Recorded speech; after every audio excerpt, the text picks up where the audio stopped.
શું કરવું ગાઈસ, રક્ષાબંધન હતો ને બહુ મહત્વનો તહેવાર યુનો, તો બહુ બીજી થઈ ગયા હતા યાર.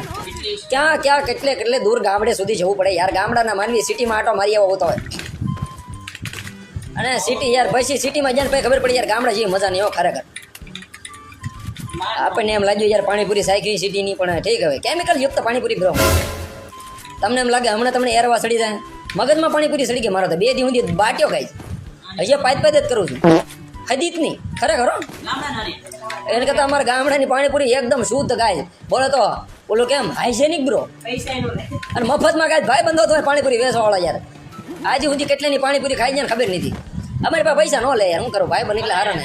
હા લેતા નથી યાર, પરાણે દેવીને તોય નથી લેતા યાર. લગભગ મારે એને આપી દેવો પડશે હવે. હા શું હવે પૈસા ન લે એટલે હવે આપી દેવાનો છે. નહીં પૈસા નહીં, આ ચોકડો આપી દો.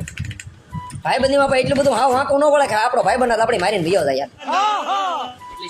ક્યારેક લેતું રહેવાય એટલે એને એમ થાય કે નહીં ભાઈ, કારણ કે આમ નામ પૈસા નહીં લે તો ખૂબ ભેગા થાય દુકાન વાળા. એટલે છે ને ક્યારેક પૈસા લઈ લેવાના, આમ તો બહુ તાણ નહીં કરવાની. 2 વાર કહેવાનું, ત્રીજી વાર બહુ એટલું બધું કરે ને તો પૈસા લઈ લેવા જરૂરી છે. આજ જ મેં જોયું કે ભાઈ પણ મફતમાં ખાતો મારે ગાય દેવી હતી પણ દેવાની નહીં મારી. હું દઈ દઉં યાર ગાયડું તો સાઈડમાં રહી ગયું, હું કઈ બીજું દઈ દઉં યાર. એટલે છે ને નાસ્તાની દુકાન વાળા ખાસ ગાય